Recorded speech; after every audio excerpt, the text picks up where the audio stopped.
that's Teams. All right. So what I've been doing, come on, I've been playing around with the Canada data. So what I did is I wrote a little package that loads up the data. So this one actually loads the data. Takes a second. But Canada's data is very nice because they have inter-provincial trade flows. So what I plan on doing is taking this, aggregating it down, and then using the iceberg/gravity model to push it back up and just see what the differences are. I think that's kind of cute. Hopefully they're similar. Yeah, hopefully they're similar. But if not, that's quite interesting. I can show off a little bit of. Sorry, go for it. Okay, so you're going to aggregate up to sort of like remove the inner province trade flow, but keep the total balance. But is there not like just national data you can get without that? Yeah. And I think I wonder if that would be like even more parallel, because I wonder if aggregating up in some way makes a difference. I don't know. It shouldn't. Yeah. Yeah. The harder part would be, I mean, the hard part for the state model is going to be taking it from the national to the states. Right? Because then you have to distribute by share. Like there's a lot of stuff that we do just to get sort of a national model with foreign flows and like a domestic market, like a pooled national market. That's essentially what I'm going to do. Drew, you can just yell if you want. I like to raise hands. Sorry. So is this just a Canada-based model? There's no, the US isn't included here. And so right. You would basically convert the model, the provincial model, to like a pooled national model kind of thing. Yep. And then you estimate. And so the trade flow data, like you have like the port information and all the stuff that you guys use. I don't have the. So for Canada, I'm not going to use the port information. Because you can do the same thing. Like the ports are essentially another node in the network. Yeah, right. So I could remove the ports and just recalculate the inter-provincial trade flows. Okay. Yeah. But then if you did that in the US case, like, you know, there are instances like you found like with agriculture where like yep. the state of origin. Yeah, anyway, I'd be curious to see, like you said, it'd be interesting to see how it compares because there might be some idiosyncrasies. I will say in the original WiNDC paper, I did take the provincial bilateral trade data for Canada and fitted a gravity equation to it. Cool. And basically found that like it explained the variation in the data like really well, which made me think that it was just estimated with a gravity model. So, you know, it could be that you'll reproduce the results like almost exactly if you use the gravity stuff. So. Yeah, that'll be interesting. I think that would say something else. If it's too good, then it's not good, right? Like something funny is going on. And I think what you're saying is, yeah, then what it really says is that they're using the same estimation technique. So you're not sort of comparing to anything any more valid than it already is. Henry popped in. Hi, Henry. Yeah, Henry's also at MIT, I believe. May might know him. Yeah, I can. So what I did is I loaded the data up. I checked the balance just to make sure that I loaded it correctly. This is this is market clearance. This is zero profit. So what this is doing is this just takes the table X and makes sure that this is just commodities, and then I just group by in sum, and that's zero profit. All right, market clearance. This one's zero profit. Do it on the sectors. Make sure the margins are balanced. All the trade flows are also balanced, so this just takes the imports and the exports, interprovincial, sets the origin and destination, or source and destination, and then joins them together just to make sure that things are working out okay. So basically, if something goes from AB to NL, it should go from NL to AB in the negative direction. That's the idea. If you're curious how this works, it's all in load data. But basically, I just lay out what the sets are. layout where the elements are, and I wrote a little function just to extract those things from the actual Excel files. You want to look at it, it looks like this. So it's just grabbing the name and the description, and it tells it if it's what the set is. And then same with just loading the data. So just tell it where to load it and it figures it out. It's very nice. But that's not what I was going to talk about today. What I was actually going to talk about is how do I document this? What just beeped? Hold on. There we go. Every time. And let me just X that. Okay. So Documenter. Do you guys know what Documenter is? It's in the name. It's for documentation, right? So what I always do, because I am unoriginal, I go to a different repo, like MPSGE, and then I just click on Docs, and I'll just leave this open because there's a couple things that I need, like this make file. But what I'm going to do is I'm going to add a folder called Docs. I think it'd be called whatever you want. I'll go over to here in my REPL, go into the package, and I'll activate the docs. Takes a second. By ST, there's nothing in there. ST is status. It tells me all the packages I have installed. Add Documenter. Probably going to take a second. While that is loading, inside of Documenter, I'm going to make a make.jl file.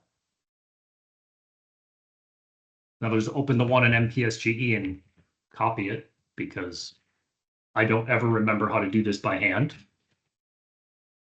I'm going to get rid of literates for now. What did I call this? WiNDC Canada. Genius. Ooh. I know. Sometimes I'm good with names. I really like it. Yeah, and then I'm just going to change MPSGE everywhere to WiNDC Canada. This one. Luckily, AI is pretty helpful. That's not the right link. Where I put this is, okay, I've got to click like 4 times. Hold on. I put this one in WiNDC because that makes sense. Just going to copy that link, paste it here. And let's see here. This one's not right. There we go.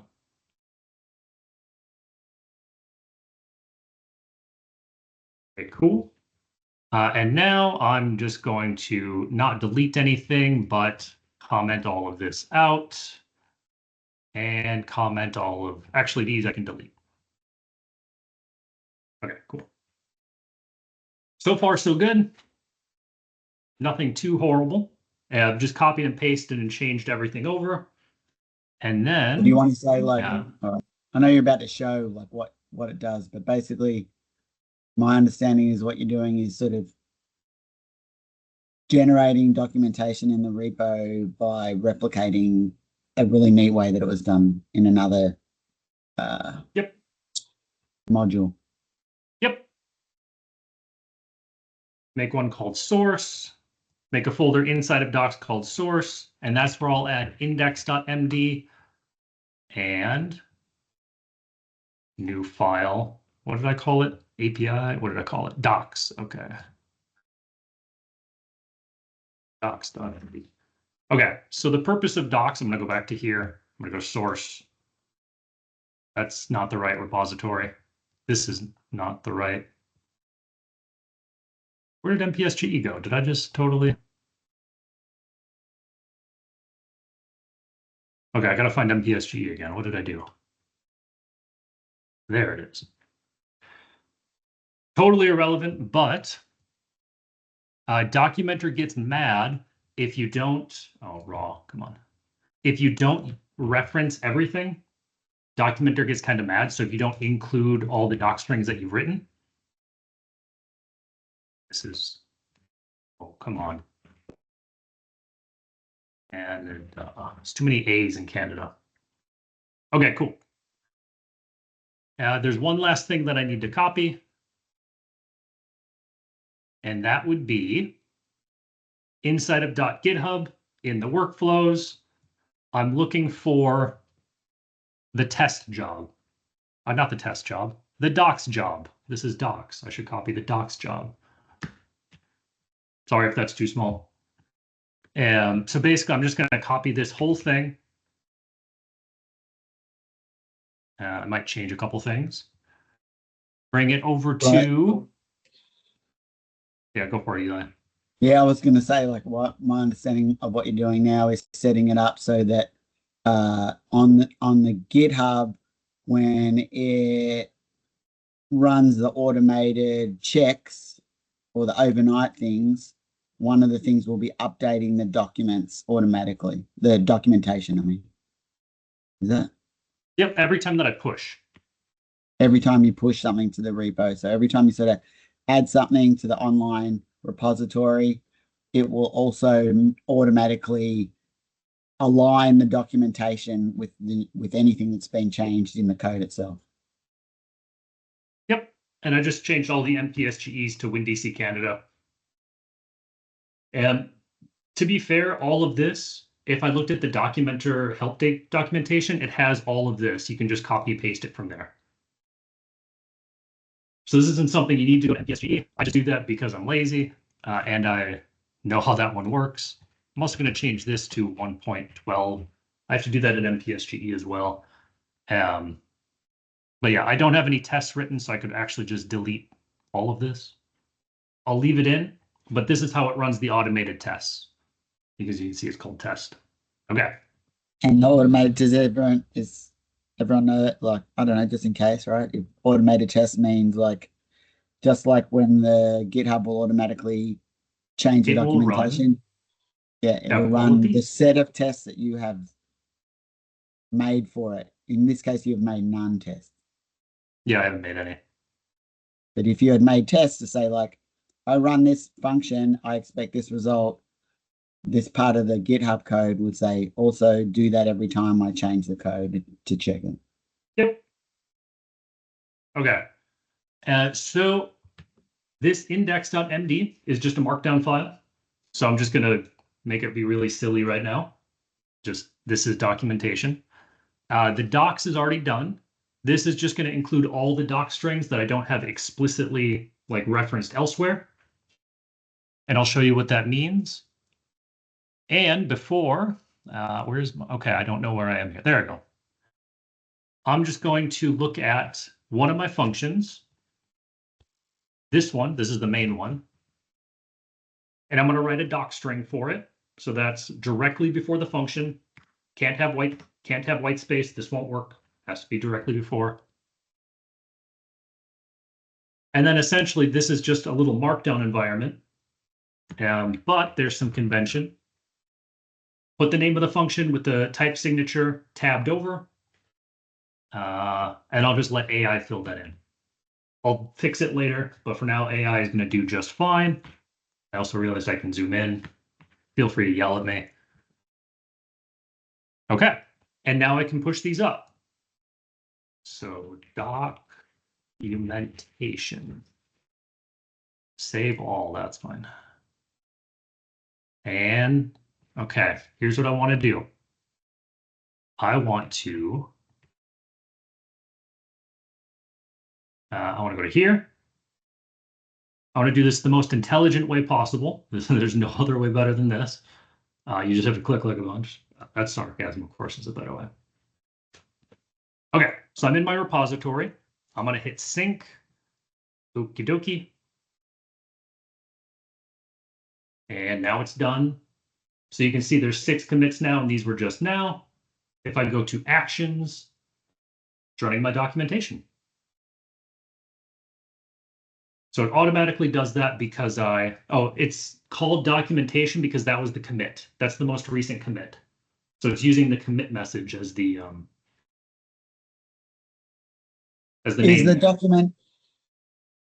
Is the documentation already there, or does it have to run this job before it even turns up? It has to run the job before it turns up.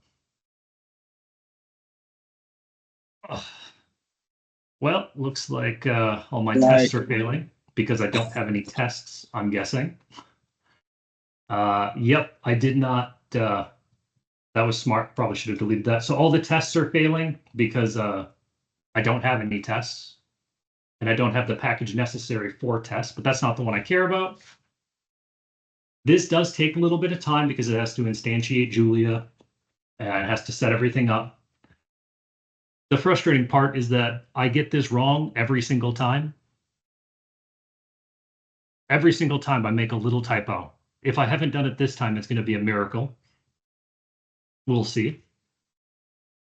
And so while this is running, I'll just tuck this over here.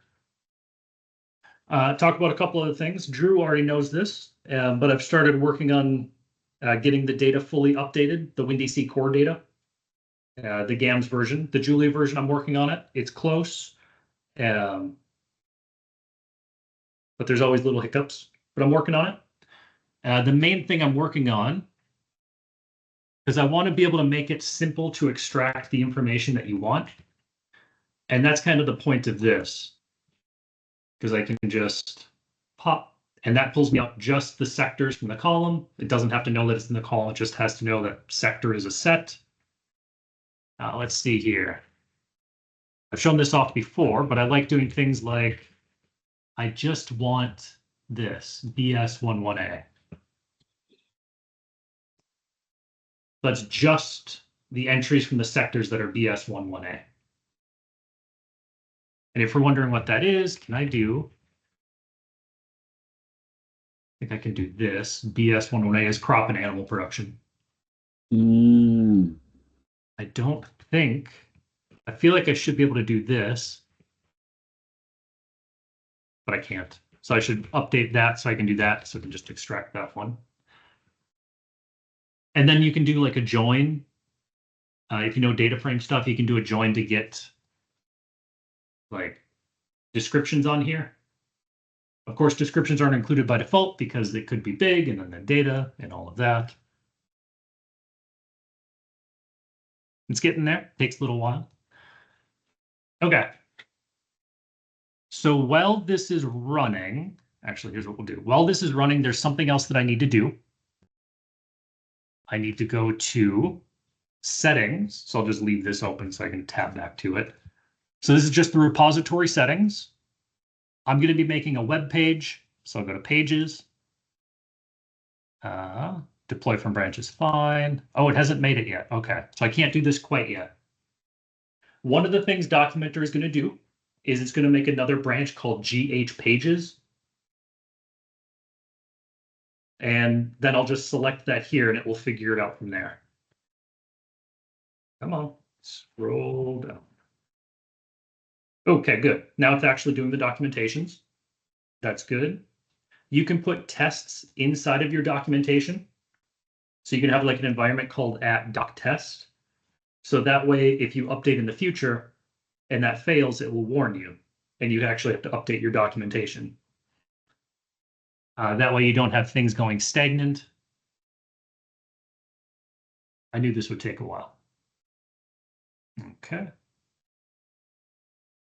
So while this is running, what I'm currently trying to do,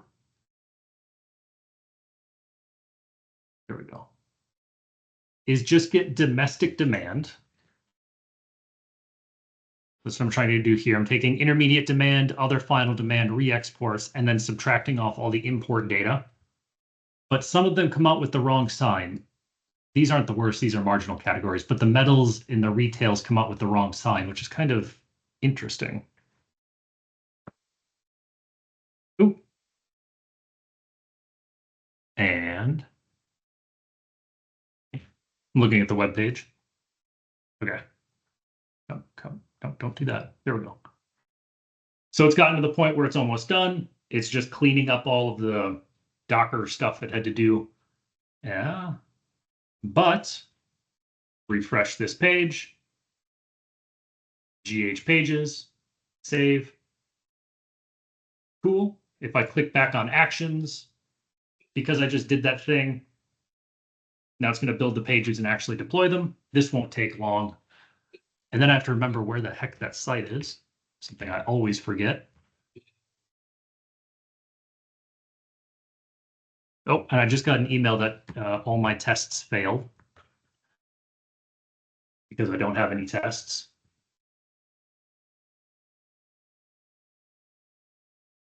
If you remember the name of the link for the documentation, good on you. I never do. Doesn't that pop up with a little shortcut of the GitHub page at the... In the README? Yeah. I put that in. Oh, you have to put that in? Yeah. It's deploying. Come on, go faster. I just want it to go faster. Was anybody affected by the Cloudflare outage this morning? Did anybody even realize it happened? The East Coast people are more affected because it was only down for like half hour. It was like 7:30 in the morning. Yeah, I saw a lot of stuff on like the Julia Slack and the Census Slack that was like, all this stuff is failing. What are we doing? What's happening? Just Cloudflare. Oh, come on.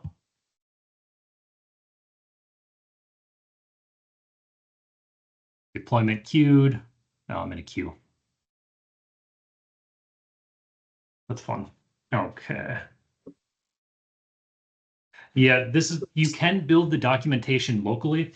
I haven't done it in, hey, it finished right as I started talking about something else. You can build the docs locally. That's fine. I'm lazy. And I'm going to guess that it's not the stable, it's dev. There it is. It actually worked. I'll be darned. So this is the documentation tool, API reference. Notice I didn't have to type what this was anywhere. I didn't have to tell it to put it here. Let me go here and here. Close that, make this smaller. That came directly from here. So the purpose of tabbing this over was just so that this was a little bit highlighted. So you can see it. And then the data that I put.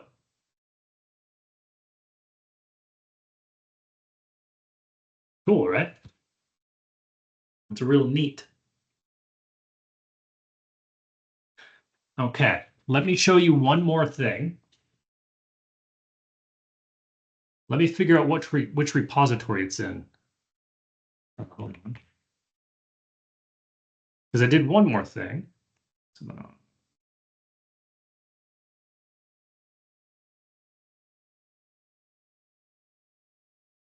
have to find the right repo. Go here. I bet it is. Is it an MPSGE? It is an MPSGE. Okay, right here I have a repository, as you can see. And this is an example that converts an NLP model, like it's set up as an optimization model, to MPSGE. And if I look at the documentation, and I look here, yeah, this sheet. This sheet's pretty cool. This sheet is pretty interesting. People may have seen this before. But when I type this, it immediately outputs that. And like, so you can sort of follow along with this, right? You could copy this into your REPL or copy this into a file, copy this into a file, and so on and so forth. But you can see the solver output. Cool. That's really neat, but it's kind of hard. Like if you're following along, it would kind of be hard to follow because you got to keep copy pasting. It would be much better if this were just a Julia sheet. So let me go like this, move that over. Also, if you're using Windows, you don't know how I just did that, like that. You hold down the Windows key and use the left and right arrows. It'll put it to the side of the screen. It'll make it be big. It'll minimize it. It's so great. Let me click on main. Okay. So you look at the left, and then you look at the right. Everybody's trying the Windows thing now. I'm good, but notice this right here matches this right here, and notice this right here matches this right here, and this is just a Julia sheet.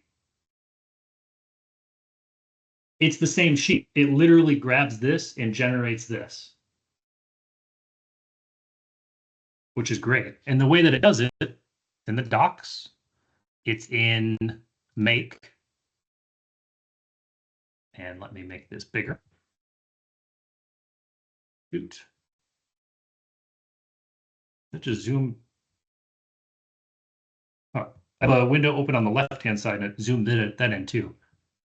I think Chrome saved zoom settings based on URL. Because I go to random websites and then they're really zoomed in. It's like, oh, I did that in one of the meetings. It's really zoomed in. Let's see here, right here. So the input, you have to go up a directory and grab main. And the output, it's just going to throw it in source. And it's going to be called compare. So this is a little thing that I wrote. You can have it be set up however you want. But I just made a dictionary. It iterates over the dictionary and calls something called literate. And literate is what does that change. Literate is what changes it from bop, bop, bop, from this to this. Highly, highly, highly recommend. The way that you install it, the way that you'd actually use it, make this be bigger. It's very simple. I'm still in docs. Make sure you're in docs. Got documenter in there. Just add literate. And then done. Then you can make stuff like that, exactly like what I just showed you. Super, super useful tool. So if I look at my favorite documentation, the jump documentation, notice I didn't say MPSGE because I'm still working on it. If I look at the jump docs, it's really zoomed in because it's GitHub now. Well, sorry if that was loud. My microphone screws are failing. Look at tutorials.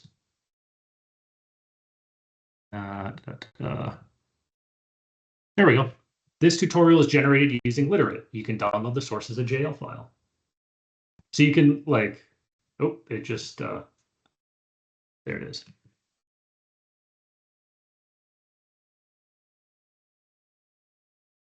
So I'm guessing they have some sort of metadata that gets rid of, oh, it's source, yeah. So by putting this hashtag source at the end, it's saying don't show any of this.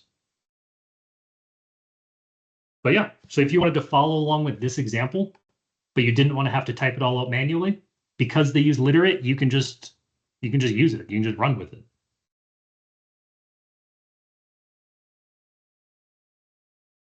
I think that's pretty great. Oh. Okay. I should stop. Sorry, go for it. I should stop and ask if there's any questions.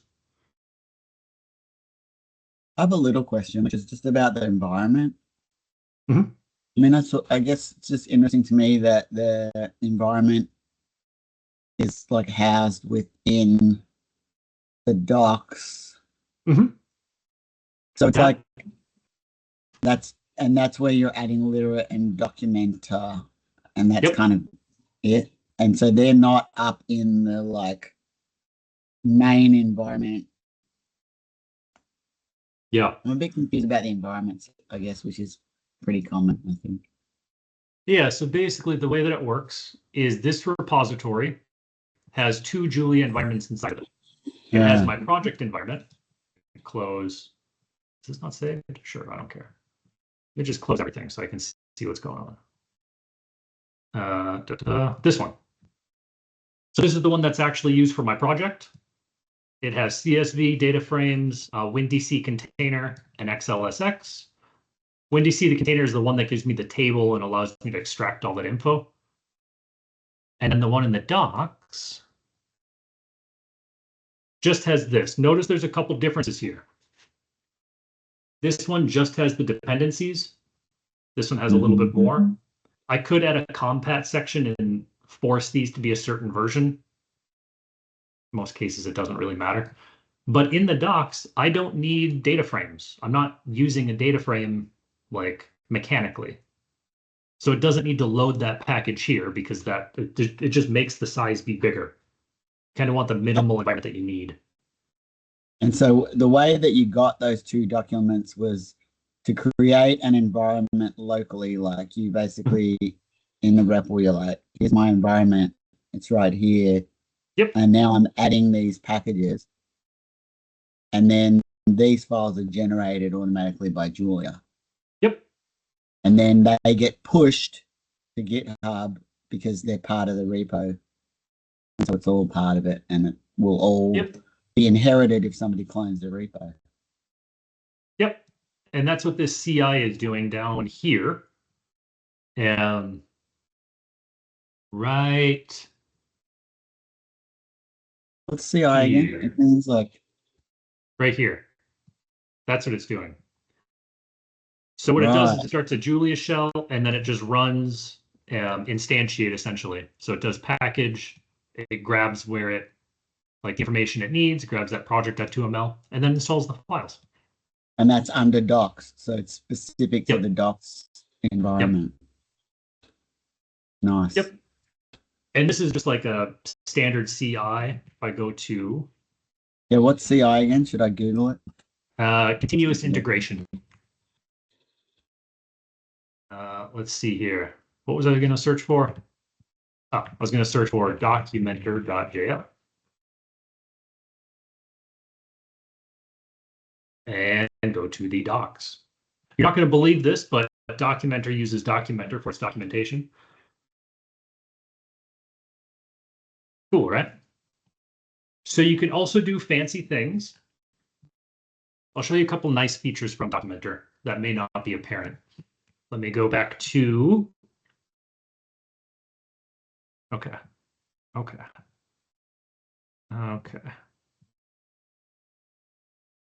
We go to WiNDC National. Let me look at his docs.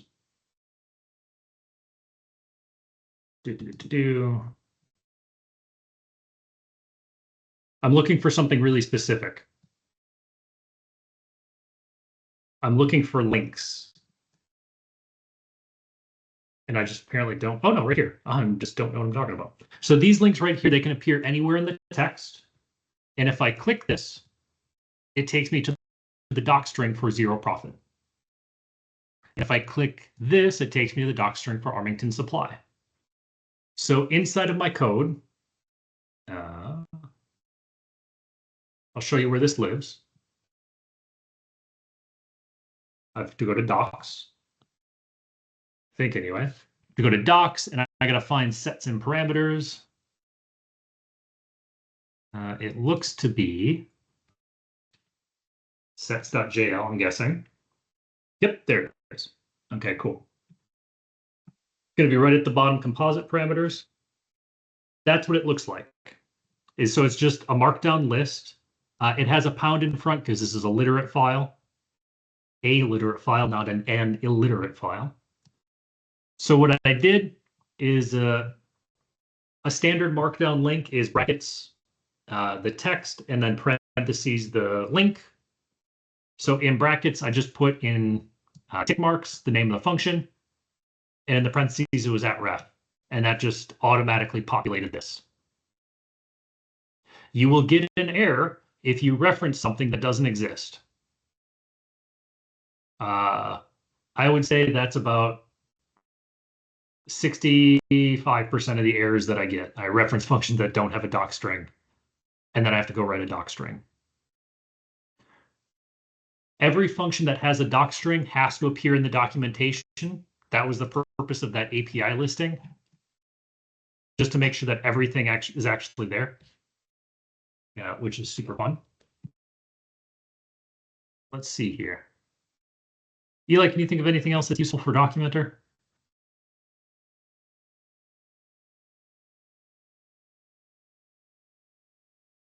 You can do images and stuff. You can also fully customize the CSS if you want, if you are a web developer and you want to do that, you can. I am not, so I don't. And I really don't want to.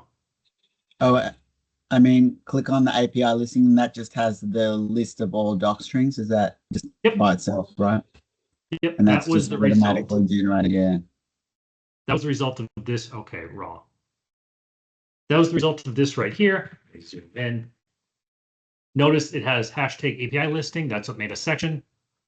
It's pulling from WiNDC National. If you have multiple modules in a package, you can pull from multiple. And then I just told it to do the types before the functions. So list me the types first. What was that? Sorry. Did I see types? This one says WinDC container dot calibrate constraints. And hold on, let me zip down to one that doesn't say that. They all say it. Okay, well, that's fun. Some of these are not public facing. So I don't think calibrate constraints is public facing. So if you actually wanted to use it, you have to do WinDC container dot calibrate constraints. I thought it did that. Nope. Oh well. That's fine.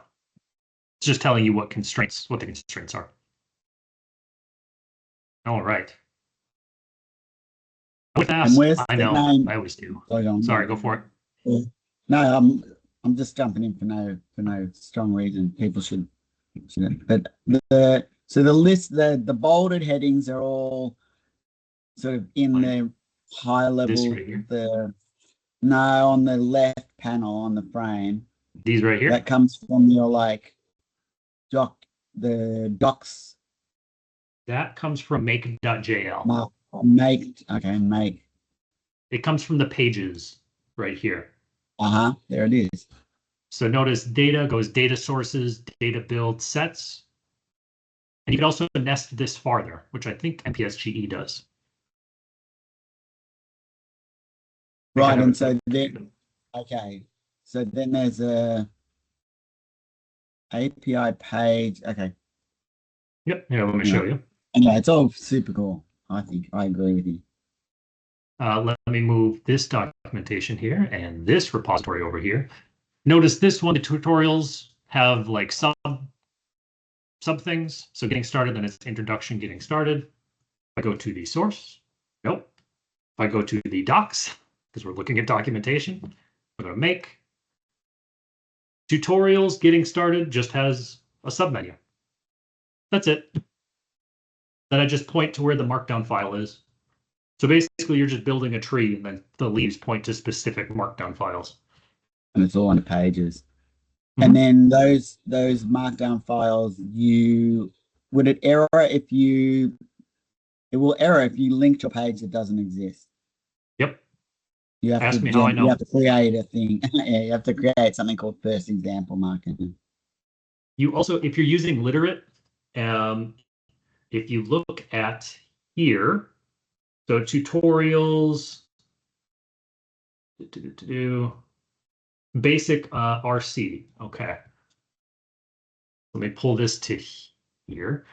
If you tried to find this file right there, it's not going to exist in the repo. I can show you. What are we looking for? Move this over here. Robinson Crusoe basic. Under source, tutorials. Oh, yeah. There is no Robinson Crusoe basic. There's no basic rc.md. Correct. That's because it's being generated by literate. So it starts here, and then that's what generates that markdown file. So it takes the name from the Julia file and creates a markdown so you can reference it even though you don't have it created. Yep. Because literate is going to run first, and then it'll check to see that it exists. And then it exists. And I'm telling it where to put it. So yeah, it's neat. Super neat. Trying to think of anything else that I do regularly. What I just showed was the first time that I ever got documented to work on my first try, so I'm pretty proud of myself. Typically, it's just stubbing your toe until you get everything sort of lined up, and then it works. I mean, the error message is pretty good. Like you showed us when it failed on the tests, the error said you are missing a file that's called run tests. Yep. So that's a nice little. I'm missing a file and a package. Yeah, and it said that, so it sort of often leads you well. Yep. Cool. Trying to think if there's anything else that's like super useful or neat. I don't think so. Yeah, basically what I did, the way that I learned Documenter is I read Jump. So like setting this constant pages, I stole that from Jump. Super great idea. Basically, it goes in, you can see it right here. Pages equals underscore pages. Yeah. You can also. We should go to New Zealand. Yeah, they're doing Jump Dev right now. If I look at GH pages, okay. If I go back to MPSG and look at GH pages, so this is the GH pages branch. A couple things to notice. There's a lot of different versions. So 0.3, 0.4, 0.5, 0.62, 0.63, 0.64. It generates, what do I want to say? It generates a stable release for every version that you tag. So because I have tagged versions of all these, that's where this is coming from. The dev corresponds to the main branch. They go dot.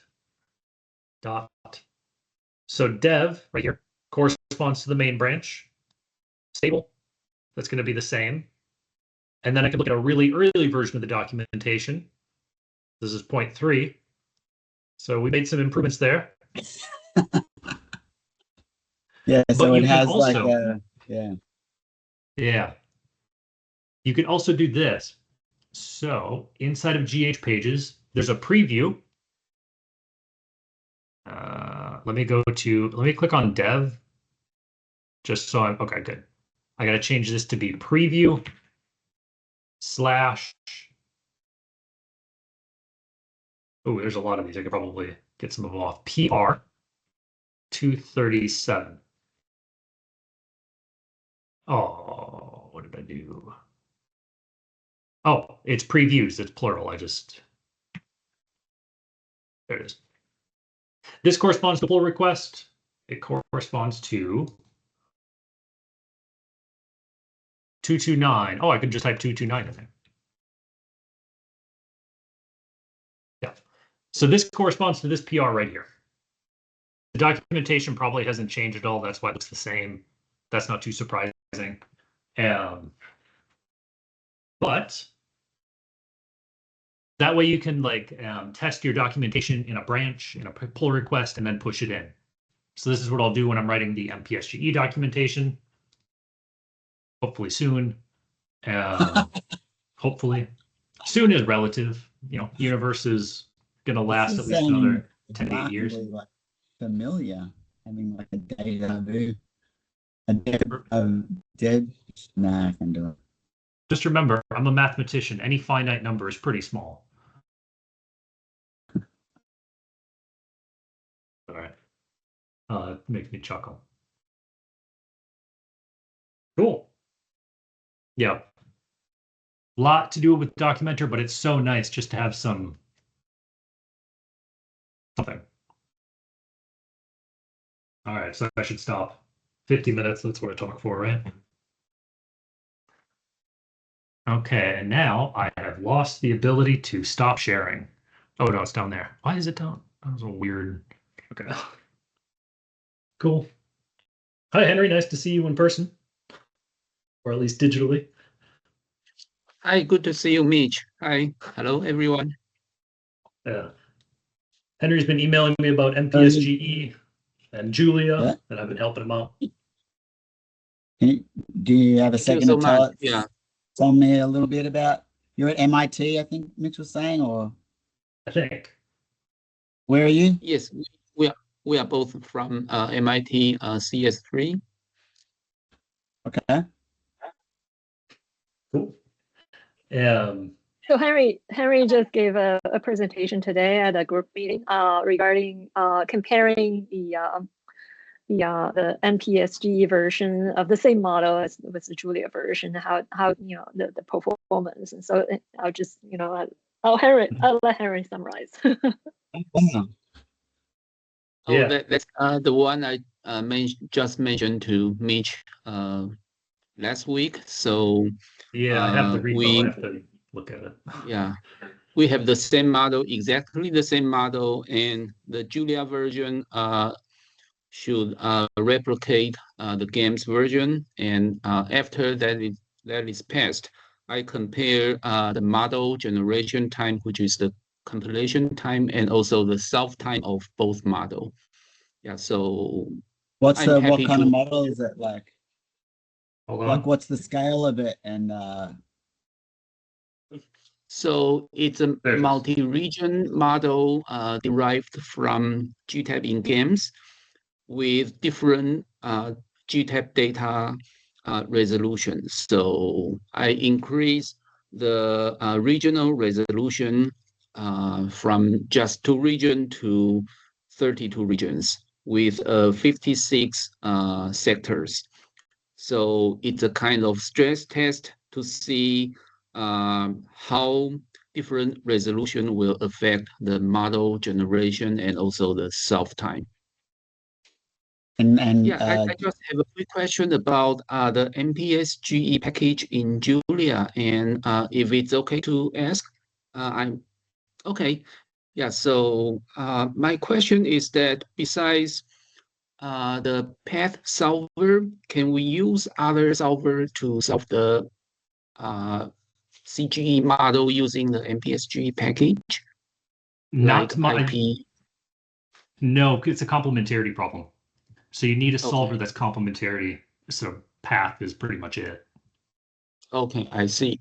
The reason I'm asking is that I saw that the path solver, which is free now, but after the end of this year, it's still uncertain. So I'm Yep. just curious about the application of the model after the end of this year. Yeah. Typically they release a new license for Julia every year.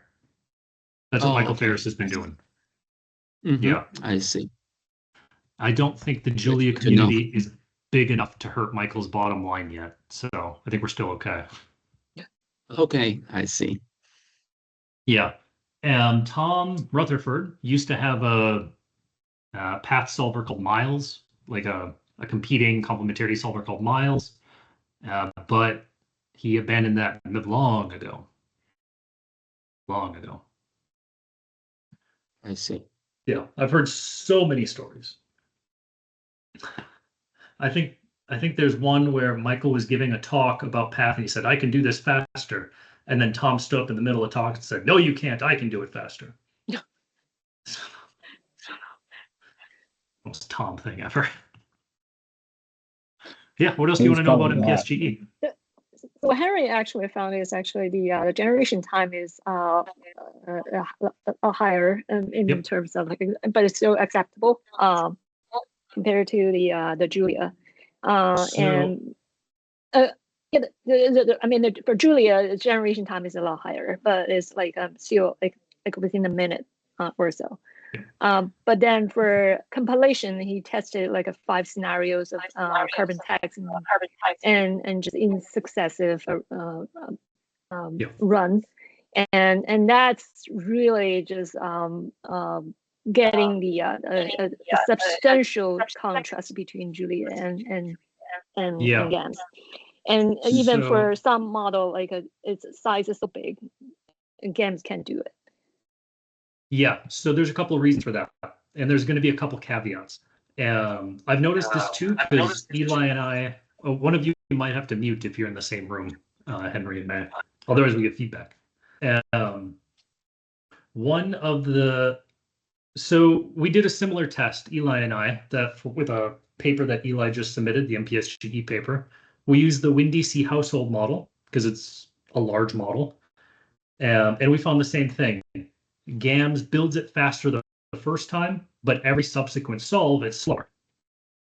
And I believe the reason for that is that the way Tom's MPSGE code works is it rebuilds the model every single time you solve it.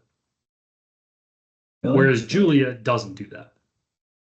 And the reason you can build bigger models in Julia than GAMS, I believe, and I've talked with Tom about this, but his answers are always cryptic.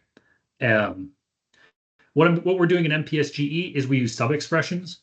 So you have a cost function, and that cost function is used a lot of places, right? Like in every compensated demand, you'll have the cost function repeated, divided by another cost function, and then those sort of multiply. So what we do is we declare those to be a variable, so we sort of store them. So the number of variables in the model in MPSG will be much larger than path or than GAMS.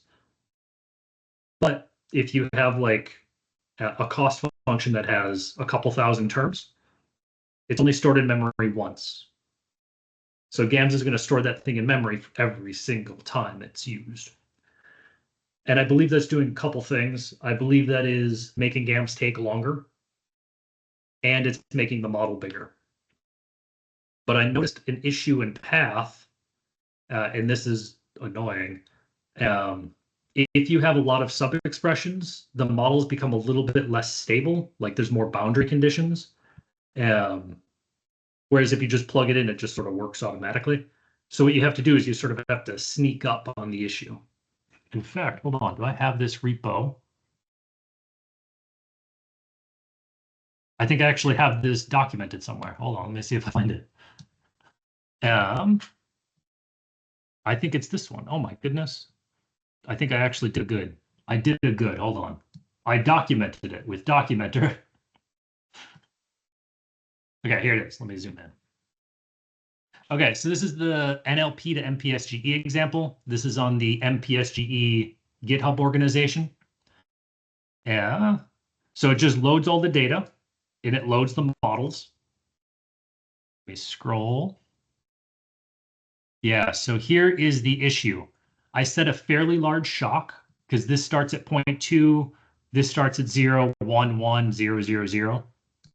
So this is a fairly large shock. And then I set all the parameter values. NLP solves fine.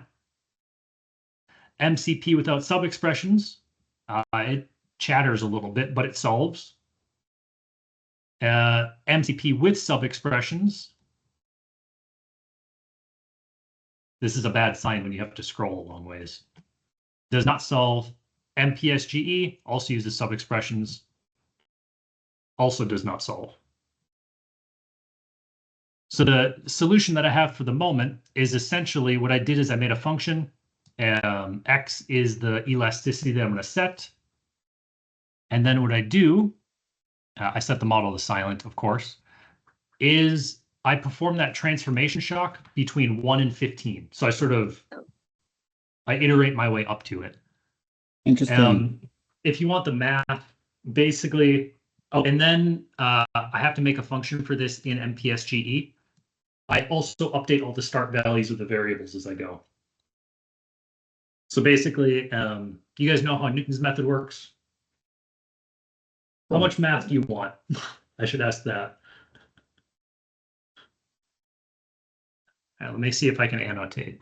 This is the fun part for me. Come on. I don't care. Everybody can annotate. Everybody can have fun. I wanted to ask, oh, it's about to start, but Henry, like, what plans do you have? It's super interesting that you did the test, and that model sounds really interesting. And I was just wondering if you have other plans. So for me, so it's not really related to the modeling. So I'm thinking of building a web interface for the model so that it is easier to change some model setting, or even thinking of doing that for the back end so that if I would like to change the data resolution, I don't need to go to the code to do that. I can just do something on the web interface. So that is what I'm thinking about, but it's more like a long-term project, long-term goal. So Interesting. not, yeah. Yeah, I did that recently. I don't think I have it pushed up anywhere. Maybe I do. Yeah, Mitch I'll have was to doing find the link. something along those lines.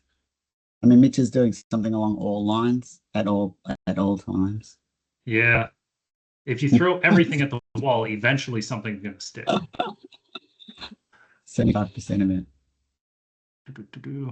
Yeah, I'll push something up to GitHub because apparently I just have it local. There's a thing called genie.jl, and it does exactly that. You can make dashboards and stuff like a web app.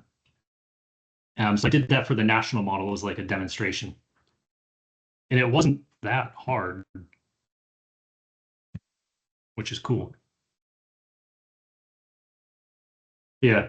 Oh, I should say so if you start close to the zero, it's very easy to converge. You go way over, it's much harder because you don't know what zero you're going to.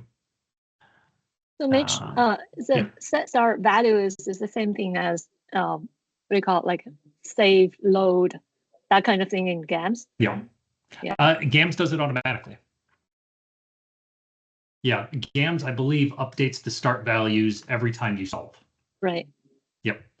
And I can make that be a parameter here, like update start values equals true or something. That wouldn't be hard.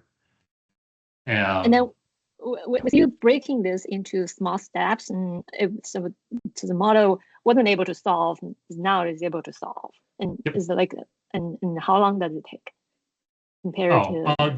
This is a small model, so this is nothing. For a larger model, actually for the household model, Eli, do you remember off the top of your head how long it took GAMS to solve that counterfactual in the household? Was it like 20 minutes? Well, I have a paper. I can look it up. Yeah, he has it. I have a draft of the paper. If you have it, you want to share your screen and we can see it? I'll just find it. Yeah, I believe off the top of my head, GAMS took like 20 minutes to solve a counterfactual and Julia took like 2. So as long as you need fewer than 10 steps, it's still better, but that's not a good answer. That's not a good solution. Yeah, not crazy about it. But yeah, it definitely, I don't like it. I should also try to update path because path is on 5.2 and I think the one Julie is using is like 5.1 or 5.0. That could also fix it. I reached out to Tom. Sorry, go for it. Just wondering, is there any room, since like a generation time, Julia is taking longer, and any room for Julia to improve on that end? Yeah. The Julia code base needs to be refactored pretty significantly. The MPSGE code base. But I bet that if we did that, it would be much faster to generate the models. Yeah, it was very much something that we sat down and wrote in like a month and tried to get it to work. And then it worked and we were like, super. And then that was pretty much it. And we have changed a couple things, like you can, sectors are indexed now, so they're a little bit less like verbose. We have to do the same with net puts and inputs and outputs. But yeah, I think there's a lot of room for improvement in how long it takes to generate as well. One thing I did recently. Sorry, go for it.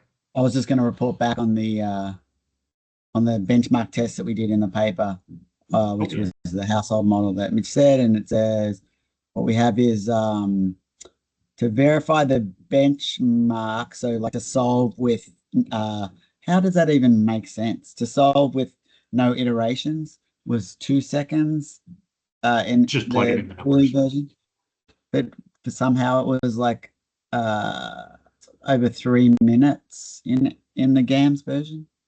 It sounds weird, but that's what I have. And then to solve the counterfactual, 24 seconds compared to like 10 minutes, 11 minutes. Yeah. Oh wow, it was better. That's what we have in the paper. We probably, if we tested it now, I don't know, but that's what we have. Yeah, it might be a little bit faster now because one thing I did was updated how compensated demands are calculated. And I can actually show you. Thank you.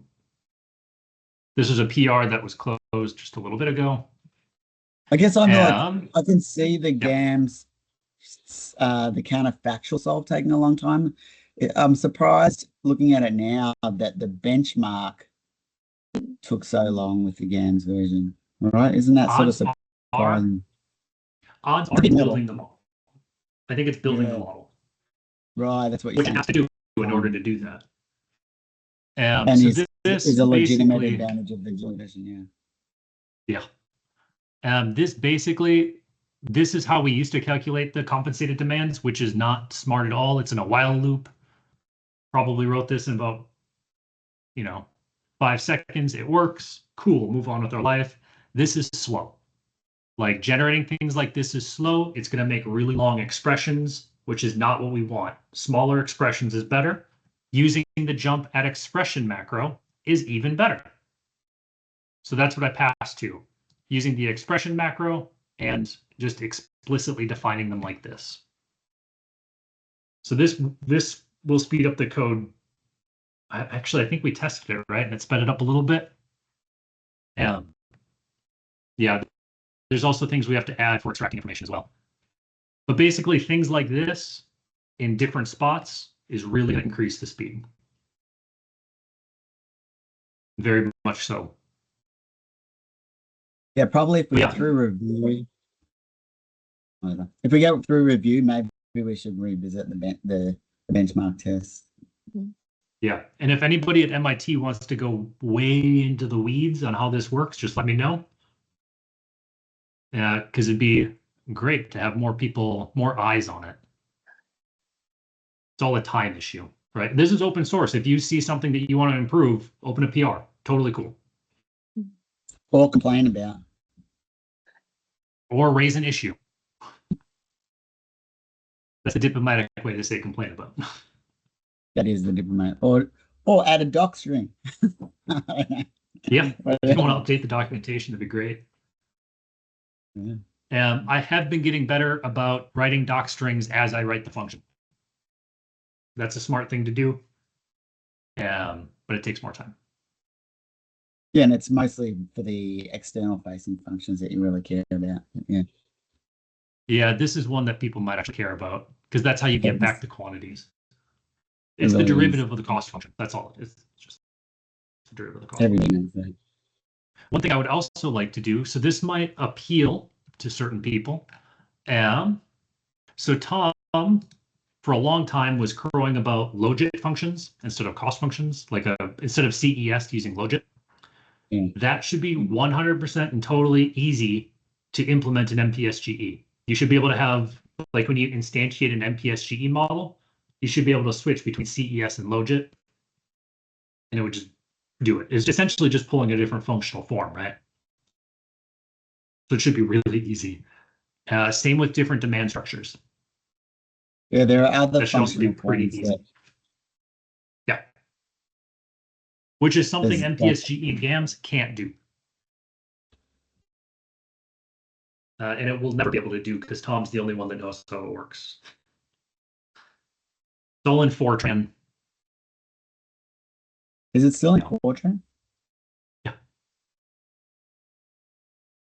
In fact, you can see the Fortran code when you use MPSGE and GAMS, right? The .gen file, .gen. I think that's just Fortran.